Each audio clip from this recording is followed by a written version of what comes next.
Playlist dos Evangelhos. Livro de Mateus, capítulo 12.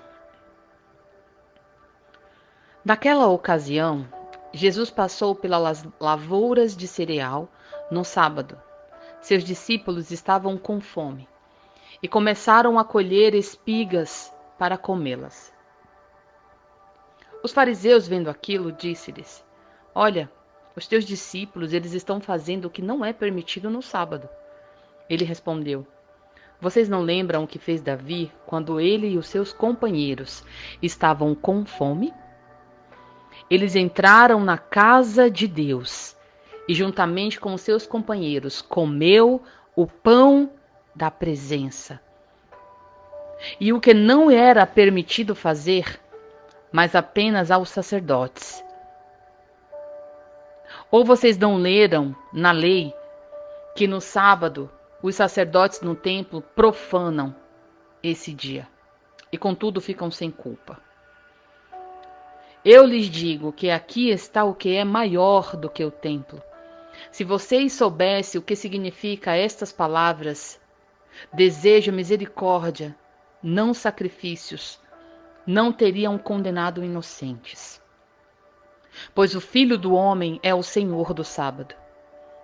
E saindo daquele lugar, dirigiu-se à sinagoga deles. E estava ali um homem com uma das mãos atrofiada, procurando um motivo para acusar Jesus. Eles lhes perguntaram: É permitido curar no sábado? Ele lhe respondeu: Qual de vocês, se tiver uma ovelha, e se ela cair em um buraco no sábado, você não irá tirá-la de lá? Quanto mais vale um homem do que uma ovelha? Portanto, é permitido sim fazer o bem no sábado. Então, ele disse ao homem: Estenda a sua mão. E ele estendeu. E ela foi totalmente restaurada. E ficou boa como a outra.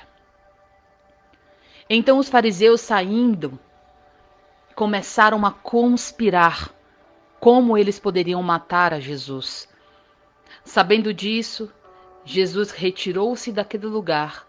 Muitos seguiram e ele os curou a todos os doentes que haviam entre eles, advertindo-os que não dissessem quem ele era.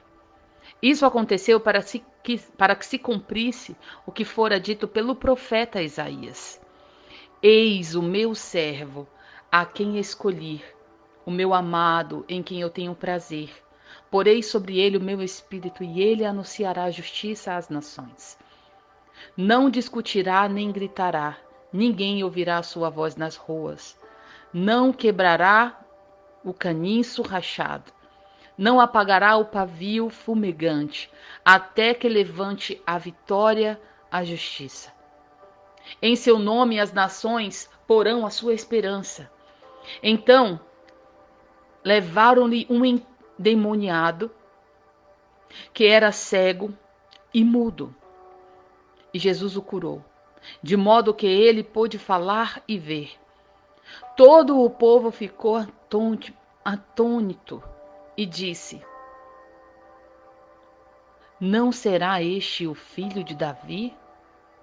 Mas quando os fariseus ouviram isso, disseram: É somente por Beelzebu, príncipe dos demônios, que ele expulsa os demônios. Jesus, conhecendo os seus pensamentos, disse: Todo o reino dividido contra si mesmo será arruinado, e toda cidade ou casa dividida contra si mesmo não subsistirá. Se Satanás expulsa Satanás, está dividido contra si mesmo. Como então subsistirá o seu reino? E se eu expulso o demônio por Beelzebu, por quem os expulsam os filhos de vocês? Por isso, eles mesmos serão juízes sobre vocês. Mas se é pelo Espírito de Deus que eu expulso os demônios, então chegou a vocês o reino de Deus. Ou como alguém pode entrar na casa do homem forte e levar dali seus bens, sem antes amarrá-lo? Só então poderá roubar a casa dele. Aquele que não está comigo está contra mim, e aquele que comigo não junta, espalha.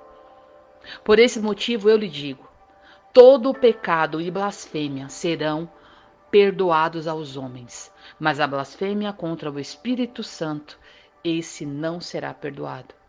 Todo aquele que disser a palavra contra o Filho do Homem será perdoado, mas quem falar contra o Espírito Santo não será perdoado.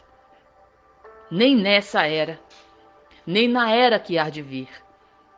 Considerem, uma árvore boa dá bons frutos. Uma árvore ruim dá frutos ruins, pois uma árvore ela é conhecida pelos teus frutos. Raça de víboras, como podem vocês que são maus dizer coisas boas? Pois a boca fala do que está cheio o teu coração.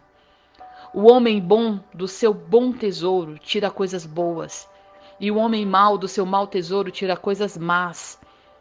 Mas eu lhe digo que no dia do juízo os homens haverão de dar conta de toda a palavra inútil que tiveram falado. Pois por suas palavras vocês serão absorvidos, por suas palavras vocês também serão condenados. Então alguns fariseus e mestres da lei se disseram: Mestre, queremos ver um sinal maculoso feito por ti. Então Jesus respondeu: uma geração perversa e adúltera pede um sinal miraculoso, mas nenhum sinal lhe serão dado, exceto o sinal do profeta Jonas. Pois assim como Jonas esteve 3 dias e 3 noites no ventre de um grande peixe, assim o Filho do Homem ficará 3 dias e 3 noites no coração da terra. O homem de Nínive se levantarão no juízo, como esta geração, e as condenarão, pois eles se arrependeram com a pregação de Jonas. E agora está aqui o que é maior do que Jonas. E a rainha do sul se levantará no juízo, como esta geração, e a condenará, pois ele veio com os confins da terra, para ouvir a sabedoria de Salomão. E agora está aqui o que é maior do que Salomão. Quando um espírito imundo ele sai de um homem, ele passa por lugares áridos, procurando descanso, e não encontra. E diz: voltarei para a casa de onde eu saí. Chegando lá, encontra a casa desocupada, varrida e em ordem. Então vai e traz consigo outros 7 espíritos piores do que ele. E entrando, passa a viver ali. E o estado final daquele homem torna-se pior do que o primeiro. Assim acontecerá a esta geração perversa. Falam ainda Jesus, a multidão, quando a sua mãe e os seus irmãos chegaram ao lado de fora, querendo falar com ele. Alguém lhe disse: tua mãe e teu irmão estão lá fora e eles querem falar contigo. Quem é a minha mãe? Respondeu Jesus. Quem é o meu irmão? Perguntou ele. E estendendo a mão para os discípulos, disse: aqui está a minha mãe e os meus irmãos, pois quem faz a vontade do meu Pai que está nos céus, este é o meu irmão, a minha irmã e a minha mãe.